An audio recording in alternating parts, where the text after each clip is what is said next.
Washington Journal continues. We want to welcome back former House Speaker Newt Gingrich, 2012 Republican candidate, and out with a new book called Treason. We'll talk about that in just a moment. But finish this sentence. The state of the Republican Party 3 weeks before the election is what? Mildly chaotic. We're in the middle of a gigantic change, and it's a change driven by the voters, not driven by Donald Trump. When this election process began, about 63% of the Republican voters said they were unhappy with their leadership in Washington. That's why Trump beat 16 other candidates. It wasn't just Donald Trump. It was the voter base out there that wanted real dramatic change. And that real change is chaotic. I mean, real change is not a comfortable, easy, soft thing. And that's what we're in the early stages of. Yesterday, Donald Trump in Portsmouth, New Hampshire. I want to get your reaction to what he said about the upcoming debate. We covered the event live here on C-SPAN. Here's Mr. Trump. But we're like athletes, right? So athletes, they're making them more and more, but athletes, they make them take a drug test, right? I think we should take a drug test prior to the debate. I do.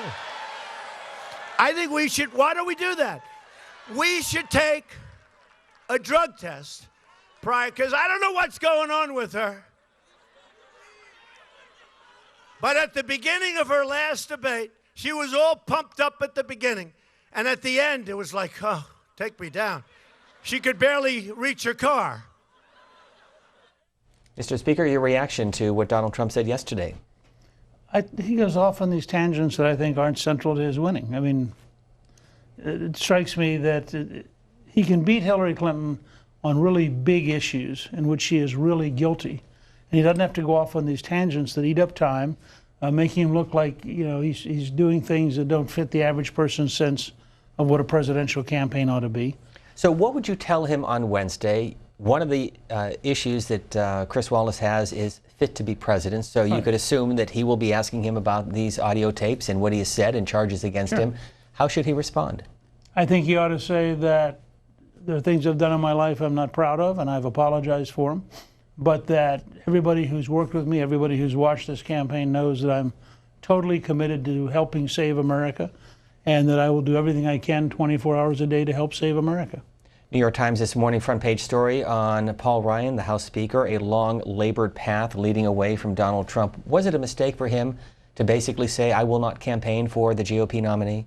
I think he was sending a signal to all of his members, and I agree with half the signal, which is, you know, it's not their job to defend Donald Trump. That's Donald Trump's job. It is their job to help defeat Hillary Clinton.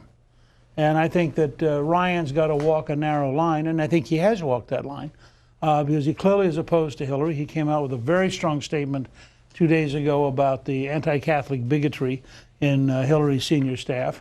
And I think that he will continue to be openly opposed to Hillary. But frankly, it's not his job to run around and try to defend everything Donald Trump says. You also made a comment on Fox News last week about the lynching of the media. You quote Barry Castleman, who writes about politics in Minnesota. What are you referring to? Well, Castleman wrote a, I thought, fascinating piece in which he described last weekend as a news media coup d'etat. He said, basically what he said was 14 million Americans picked Donald Trump to be the Republican nominee. About 20 or 30 news executives decided last Friday to destroy him. And The Hill just came out with an analysis. On Friday, you had both all the WikiLeaks about Hillary, and you had this 11-year-old tape about Trump. The evening news of the three networks was 23 minutes on Trump and 57 seconds on Hillary. Now that is an unended, one-sided barrage that I have never seen anything like it in my lifetime. I mean, it is a continuing, and it's been continuing all week. It's a continuing assault on Trump while ignoring criminal behavior revealed by WikiLeaks. And it's astonishing to me, the mismatch in coverage. And Castleman was pointing out that this was way beyond bias. This was a deliberate effort to destroy a candidate of a major party. And that's what Trump means when he talk, and Senator Sessions, when they talk about the election being rigged. It's not being rigged by the local precinct worker. It's being rigged by the national networks, the New York Times, the Washington Post. And in my judgment, having been active looking at this stuff since August of 1958, I think they're right. I think the establishment is terrified of a genuine outsider and doubly terrified of a conservative outsider. And I think the gloves are off, and if they can in the next 3 weeks, they'll destroy him. Ironically, In the ABC poll this morning, the total shift is 2 points. I mean, if I were the news media, I'd be very worried that in the end what they're doing is they're alienating the whole country. So who wins on November 8th? Trump, in my judgment. I think if you look around the world at what's been happening, people are sick of the corruption. They are sick of the dishonesty. They're sick of the establishment. It's true with Brexit in Great Britain. It was true in Iceland, where a history teacher won the special election for president. It was true in Rome, where for the first time in 2,800 years, you have a woman mayor who comes from the Five-Star Movement, which was founded by a comedian as an anti-corruption movement. You look all over the planet, people are just fed up with politicians who lie and cheat and steal. And I think that Clinton is the personification. The two Clintons are the personification of corruption. Our guest, former House Speaker Newt Gingrich. His new book is called Treason. Our phone lines are open. We'll go to Patricia, Tampa, Florida, supporter of Donald Trump. Good morning. Good morning. Thank you very much for allowing me to speak today. Newt Gingrich, I appreciate your intelligence and due diligence to find the facts for us voters.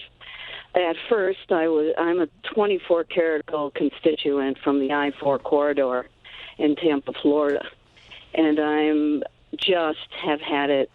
I was initially going to vote another way, but having heard you, specifically you, articulate in such a gentlemanly manner on how worse off our country would be with the likes of Hillary Clinton. Also, too, I would like you to express to Donald Trump, please talk about the way the Democratic Party deceived us in order to push ahead the employer mandate so that the Democrats would not be affected by such a horrific thing when they found out that once the employer mandate was to be initiated, that it would hurt millions and millions of hardworking voters and Americans. Patricia, thank you for the call. We'll get a response. Well, I agree. Again, one of the examples of why people are so fed up with Washington was the President Obama campaign promising you could keep your doctor, you could keep your health insurance. We now know not only was it not true, we know he knew it was not true, and we know that his aides thought, gee, if he told the truth, he wouldn't get elected. So they just lied. I think people are they're so fed up with all of Trump's weaknesses, and it clearly has weaknesses. He has a level of candor that I think for a lot of Americans is a refreshing change from the packaged professional consultant dishonesty which surrounds us in American politics today. So why, and you've said there's big Trump and little Trump, why does he not move away from the little stuff and focus on the big issues? When you talk to him, what do you tell him? Oh, we talk about it directly, and he's gotten much, much better. But look, here's a 70-year-old billionaire who beat 16 people, including some very, very good candidates, got the most votes of anybody in the history of the Republican Party. And he starts with the idea of, hey, wait a second, I've done pretty well here. Tell me again why I have to change. Now, he's in a different league. He's a potential president. The standards are different than running for the nomination. And he does have to change, and he's gradually getting there. I worry whether he'll get there fast enough. But there's a part of him, he's a great showman. I've been at several of his rallies. And part of this came out of The Apprentice and the whole experience he's had with, Miss Universe and all the different things he's done as a marketer. And he gets into the crowd, and he and the crowd are dancing, and sometimes that's a mistake because when you look at it on television, it's not nearly as exciting as when you're standing there with 20,000 people. A supporter of Hillary Clinton, Guy, is joining us from Fall City, Washington, I should say. Good morning. Yeah, Newt. May I call you Newt? Of course. Okay. I'm 80 years old, and you came on my radar screen back in '94, and I figured you're the most brilliant political strategist in my lifetime. Wow. And well, because your contract for America was that's all you heard about for the following year in the newspapers and the television, and it is. Your strategy has worked perfect. And I want to go ahead. There's a question I'd like to ask you too. Sure. But we have, we have the Democrats have only got 13 governors left, and they haven't had control of the House, but 2 out of the last 19 years, or 21, actually 2 out of the last 21 years. So your strategy worked perfectly well. You are the most brilliant political strategist I've ever known. Now the question, when you retired from the House, was it because of the book deal or the little super PAC you set up, or was it maybe your visit to your wife when she was dying of cancer? What was the reason for your retirement? Well, those are all 3 very good rumors, none of which are true. My ex-wife, in fact, the so-called visit, which my daughters were with me on, was in the 1980, long before I became Speaker of the House. The book contract I signed was in 1994, long before I left the House. I didn't set up the American Solutions, which was not a super PAC, they didn't exist back then, until after I left the House. The truth was I had burned out my welcome. I was such an aggressive, change-oriented speaker. I pushed so many different things. We reformed welfare. We balanced the budget for 4 straight years. We did a number of things, and the members just got tired of it. And they got tired because there was turmoil all the time because we were pushing and pushing and pushing. And I finally realized the truth was, after the '98 election, that they were worn out and I was worn out, and it was time to go. So I left. I was very comfortable leaving. And I've had a pretty remarkable career since then. So I'm very happy having been Speaker of the House. It was a great honor. Very happy having served the people of Georgia for 20 years in Congress. That was a great honor. But I'm also happy writing books and making movies and doing other things. Have you had any conversations recently with former Speaker John Boehner? No, I actually haven't. I probably should give him a call. He's a great guy and did a very good job. People tend to forget John is the guy who led the party back into the majority. He was the conference chair when I was Speaker. And he came in '94 when he became Speaker, correct? Well, no, he had come in, I think, in '90, because he was part of the gang of 7 that were reforming the House. And he became conference chair when we became a majority. And he did a great job. John is a very, very competent guy. Treason is what? Book number what? Well, I think it's probably 28 or 30, depending on whether you count some of the side books I've done. This is a nonfiction book? No, this is a novel. And what we did is we said, okay, we know from the Soviet archives that they had about 500 agents in place in the American government in the 1940s, some of them very high up. What if ISIS had 2 or 3 people who were loyal to ISIS but were in significant American positions? For example, they were in the FBI high up, or they were in the Department of Homeland Security. How dangerous would that be, and how could that affect things?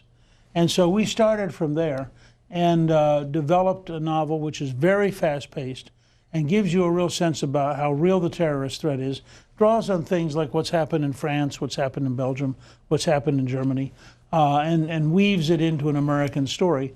And I think people will find it both very entertaining as just sheer fast-paced writing, but also it'll teach them things about bureaucracy and politics and terrorism that I think will be helpful in furthering the national conversation. As you know, Vice President Joe Biden on NBC's Meet the Press this morning indicating that the U.S. is preparing for a possible cyber attack strategy against Russia. Will we? Should we?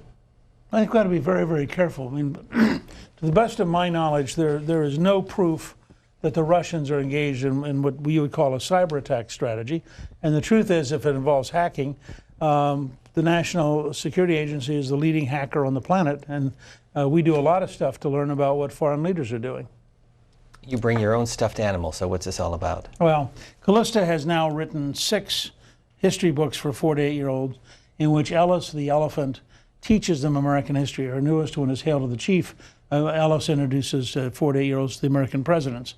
And they just now created an Ellis the elephant plush toy at Gingrich Productions, made in America. It's very cute. Little kids love it. And so I thought I'd bring it along and sort of have show and tell. You brought it on Sean Hannity's program. What was his reaction? He was startled. I called him afterwards and he said, in the middle of an election year, you bring up a toy elephant? And I said, yeah, he's cute. Well, this is the toy elephant. We'll go to Faye in Belton, Missouri. Good morning. Go ahead. thank you, C-SPAN. Excuse my voice, thank you for C-SPAN. It's all about temperament to me, very much so temperament. I don't think that Donald Trump has the temperament. I don't care what he says. He does not have the temperament. It's temperament. He's on that issue. No, look, I think that's a very, very serious issue, and it's one that Trump, over the next couple of weeks, has to continue to gain ground on. It's also true that the stories about Hillary Clinton blowing up and being angry, and even the most recent story about throwing a glass of water at one of her staff immediately after the national security debate when she was really, really unhappy. I mean, those things are all there. The challenge we have is you have an amateur in Trump who's a brand new outsider who's never been in politics and who has great strengths, and he has some weaknesses. You have a real professional in Hillary Clinton who first got involved with Joe Lieberman's state Senate race 46 years ago, but she and her husband have a record of corruption and dishonesty that is so great that to take that into the White House it's not a test of temperament. It's a test of whether or not the rule of law will survive. And so I think people do have a serious conversation and a serious decision to make. Which of these two risks is greater, and which of these two is a larger threat to the United States? And in my case, I am convinced that the more we learn from WikiLeaks, the more we learn just from watching what's going on, that the danger of the Clintons corrupting the entire system is so great that I'm willing to take the risk of temperament with Trump. But that doesn't mean it's a sure thing. He will be different, and by definition, you want somebody who's going to be a change agent. Change agents are different. Whether it is Steve Jobs creating Apple, or whether it is Henry Ford inventing the modern automobile. These kind of folks who are entrepreneurial change agents are different than corporatists who rise inside the system. Same question I asked Terry O'Neill. If elected, would you serve in a Trump administration? I would certainly work with a President Trump to try to rethink the entire federal government. And why does Donald Trump continue to talk about Hillary Clinton's health? Is there something there? I don't know. I think he's fascinated with it. He has an intuition about it. I can't tell you. But I will say this, that he's done things in the past, taking on Jeb Bush, taking on Marco Rubio, that I wouldn't have done. And when he first did it, I thought, well, that's not going to work. And then I watched it work. So, I mean, it may be his balance off, because he knows that there's a real effort to say that his temperament is wrong. And I think what he's trying to say is, yeah, and she doesn't have the physical stamina to do the job. So there's but it's not something I'd harp on. At FoxNews.com, you wrote the following: Hillary Clinton's dangerous dream of open borders. We finally know why Hillary Clinton refused to release the transcripts of her paid speeches to bankers and special interests. When her staff assembled a list of the most damaging comments in those transcripts, they must have immediately seen what they could not afford to the material ever to be made public. You went on to say that a dream of open borders would send the wages of incomes of millions of Americans into a free fall. At the same time, it would mean an explosion of welfare costs for the states and federal government. Hillary's dream would literally drive Americans and America bankrupt. Well, I mean, she says, and this is in a secret speech to Brazilian bankers, that they paid her $225,000 for. Earlier, they'd paid her husband $400,000. And she says to them, my dream, and dream is a pretty strong word, my dream is of open borders in the entire Western Hemisphere. Well, first of all, if you look at the Mexican drug cartels, you look at the MS-13 gangs in El Salvador, you look at the cocaine cartels in Colombia, open borders would be a disaster just from that standpoint. Second, there's 600 million people that could cross an open border, some of whom have wages. You know, the Clinton State Department lobbied against raising the Haitian minimum wage from $3 a day, not an hour, $3 a day, to $5 a day. Now, if we had truly open borders and you're sitting in Haiti and you're thinking, let me get this straight, I could earn $3 a day working in Haiti, or I could go to the U.S. and have a $15 an hour minimum wage. Gee, I wonder which I'll do. I think Gallup once estimated in their world poll that there were 165 million people who were prepared to move to the U.S. if they could figure out how to do it. Well, how do you handle all that? And if you look at Southern California, you look at the number of people on Medi-Cal who are not legally here, the cost to the state of California It's pretty breathtaking how expensive this could be, and that's why I get furious with the news media. They spend 23 minutes on a tape from 11 years ago, and they skip this kind of material coming out of WikiLeaks. I mean, if that got 23 minutes of national TV time, she'd be toast. Let's go to Margaret joining us from Delray Beach, Florida. Good morning. Who are you going to vote for, Margaret? I'm undecided. I'm an independent. I'm a lifelong conservative, but I'm no fan of Donald Trump. Mr. Speaker, I'm a huge fan and have great respect for you and your wife. Thank you. There's so much material, you hardly know where to start. First, I want to say quickly, it's so interesting that Vice President Biden now is going to do his hacking machine talk so we can downplay the WikiLeaks. It's so depressing. I'm 54. I'm a Roman Catholic. I'm married to an immigrant who came here and made his way. We raised our kids. We've never been on public assistance. We've never been told. My husband never thought he was owed anything. He came here and assimilated. And I always tell my many liberal friends, I'm in social services, there's nothing more insulting to a minority or an immigrant than a progressive liberal Democrat. And what's interesting to me is the temperament. I don't care for Donald Trump. I never watched his show. I never cared for him at all. But I think this is so interesting that if you package it in a smooth, low murmuring speech, and I think she's very smart. Nobody would question how smart Hillary Clinton is. But the idea that this woman, because she talks quietly, is going to do something good for this country or women. I remember very clearly when Bill Clinton smeared and was so shamefully embarrassing, so disgusting, degenerate. And I remember then that we shouldn't have asked the questions. He should never have been asked that. The only reason he lied is his private life has nothing to do with how he would govern. And while I'm no fan of Donald Trump, suddenly, and I didn't hear Miss O'Neill come out and talk about how now did not defend any of those women, how Hillary's shameful treatment of those women, how Hillary did not pay women equally in her own cabinet, how Hillary and Podesta refer to needy Latinos. They're the biggest hypocrites in the world. And while Donald Trump is no fine man as far as I'm concerned, I don't find him to be a liar or a hypocrite. So I'll let you comment on that, but I'm very disturbed and depressed for America. Thank you, Mr. Speaker. Well, I think you put it pretty well. The reason this election is this close is that on the one hand, you have a Yale-educated lawyer married to another Yale-educated lawyer. They're both amazingly glib, they're both amazingly polished, and they're both totally protected by the news media, which is totally in the tank for the left. I mean, it's not that the New York Times likes Hillary Clinton. The New York Times is Hillary Clinton. Carlos Slim, the richest man in Mexico, is a major investor in the New York Times, and the whole thing, I think, is corrupt. On the other hand, you have a guy who's very uneven in his strengths and weaknesses, and who's never been in politics before. And so he brings the clumsiness of a businessman in the public arena. He's very good at business, but he's never been in the public arena. He's not nearly as slick as Hillary is. He's not as glib. On the other hand, as you point out, he's very authentic. So, I mean, you really get the Donald Trump that's real, whereas with Hillary, as you read these WikiLeaks, and let me make one point about WikiLeaks. It occurred to me this morning, what a wonderful irony. She deletes 33,000 emails, and now they're showing up through WikiLeaks. And now they're complaining that it's the Russians giving us the emails that she deleted. I mean, this whole thing, if you were writing a comedy, you could write a comedy about this whole experience, and the tragic components of it are just astonishing.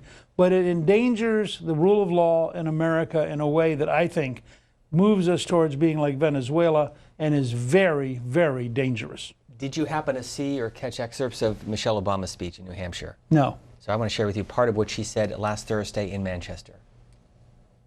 Too many are treating this as just another day's headline, as if our outrage is overblown or unwarranted, as if this is normal, just politics as usual. But New Hampshire, yeah, be clear, this is not normal. This is not politics as usual.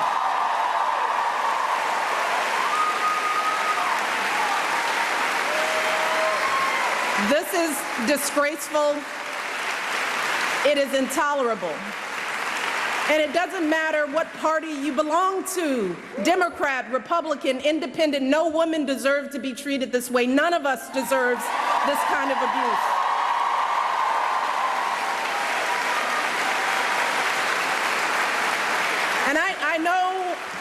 It's a campaign, but this isn't about politics.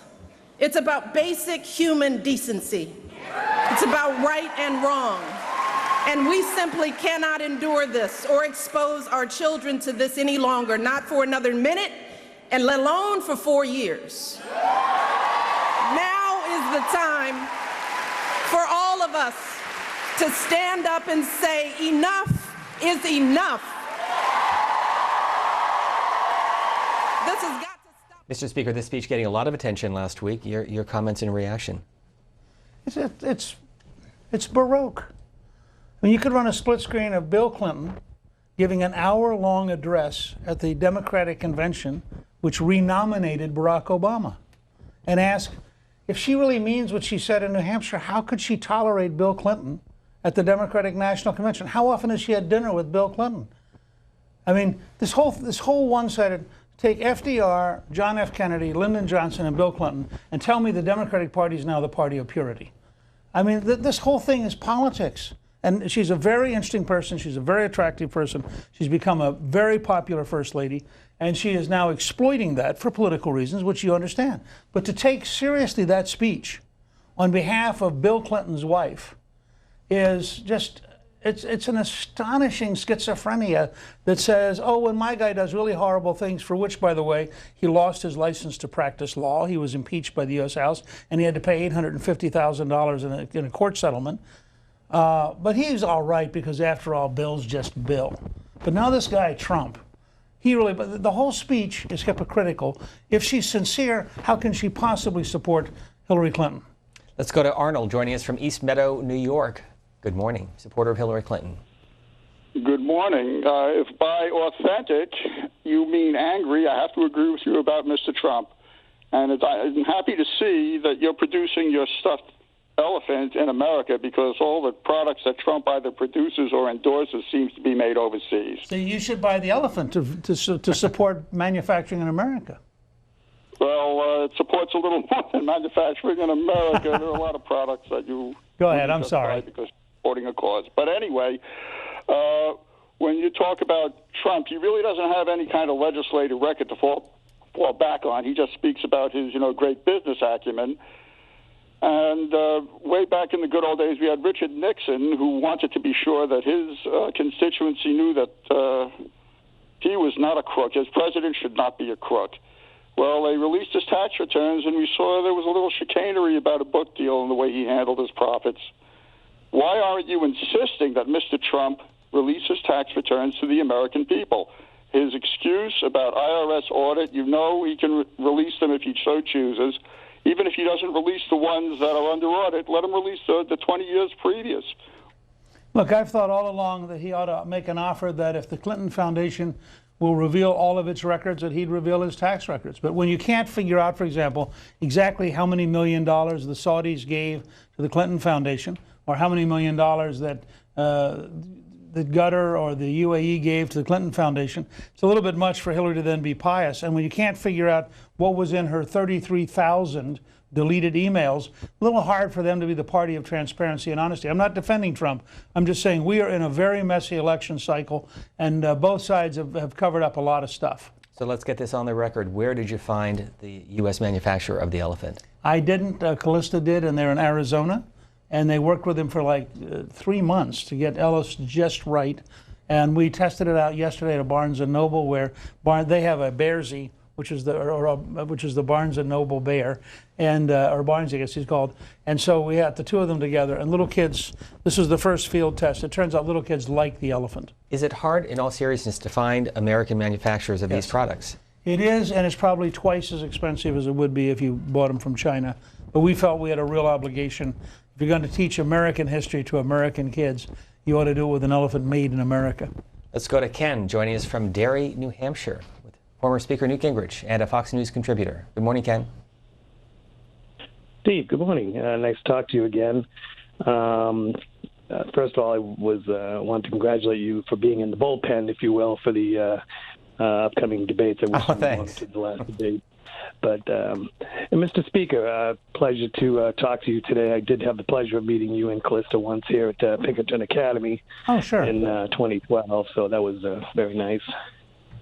My question is, and I wonder why, in defense of who is has control of Congress. In other words, when President Bush, when the liberals blame President Bush on the economy going south in '07, to me, the timing of that is that the Republicans lost control of the House and the Senate. Therefore, the downfall. If you take that back to the Clinton administration, he got a lot of credit, and I give him due credit for working with Congress, but Congress was controlled by the Republicans. So, and I actually did a graph over the last, say, 40 years, and on it is, if you look who's president at a certain time, then who's in charge of Congress at a certain time over that period. When the economy's on an upswing, doing good, the Republicans are in charge. When it's not, the Democrats are in control. With the exception of President Obama, who the argument always is by the liberals that they don't work with Obama. Well, when a president usurps Congress on a regular basis, that's kind of makes that an argument not very strong. So I wanted to get your thoughts on that, why that isn't an argument when they say, I guess going back to Bush first. Ken, thanks, because we only have a few minutes. We'll get a chance for him to respond. Thank you for the call from New Hampshire. Yeah, I think that there's some case to be made for that. When we took over, the first years of the Clinton administration had not been particularly good. The stock market was stagnant. The economy was relatively stagnant. We passed a series of regulatory reforms, tax reforms, welfare reform, balanced the federal budget, and the economy took off. I think that part of what happened in '07 and '08 was that the scale of the shock was so great that the Bush administration literally was just coping every single day with a world that looked like it was falling apart, and there were no political considerations. And then Obama had a great opportunity, and I think he blew it in 9 and 10. The country saw how far to the left he was going, and in 10, John Boehner led the House Republicans in a great campaign, basically built around the phrase, "Where are the jobs?" And I think that it was very impressive how the Republicans came back in 2010. Was NAFTA a mistake? Did it work out the way you expected? You supported it. Bill Clinton signed it. Donald Trump is running against NAFTA. I think at the time it was probably the right thing to do, but I also think that we needed a mid-course correction probably early in the 2001, 2002 period. We really underestimated, and it's a combination of bad American tax policy, bad American regulatory policy, and having a nearby market. In many ways, the U.S. government, by its tax and regulatory policy, drives companies out of the U.S. And so with Mexico as a relatively safe place nearby, we, in fact, grew the Mexican economy dramatically. They have a much bigger middle class today. But we did it at the expense of lots of companies that left, particularly the industrial Midwest. And I think we didn't anticipate how big that change would be. But a lot of that's bad American policy. Our tax code is terrible. We drive companies out of the United States. Our regulatory policy, particularly on energy, has been terrible. We drove companies out of the United States. And if anything, I think Clinton will be even worse than Obama, and Obama has literally driven several million jobs out of the U.S. by his tax and regulatory policies. Two final points. I know you have an appearance on Fox at the top of the hour. Is Speaker Ryan firmly in control? Will he stay on as Speaker after this election? Paul's brilliant. He's hardworking. He's a very decent guy, a great family man. I can't imagine any serious challenge to him. And I think he will be Speaker for a good while. And I think his program, In a Better Way, the whole range of things they're doing, is a very impressive effort to lay out a reform agenda that's positive and sophisticated.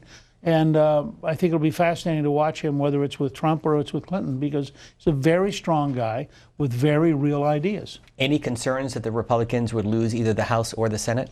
Well, you have to be concerned about the Senate because it's so narrowly divided, although we're doing much better.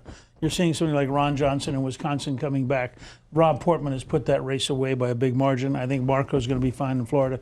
But it's still close, and so you have to watch these last 3 weeks. My hunch is we'll keep the Senate by a narrow margin, and then the Democrats have a huge problem in 2018 because there are 24 Democrats up and only 10 Republicans.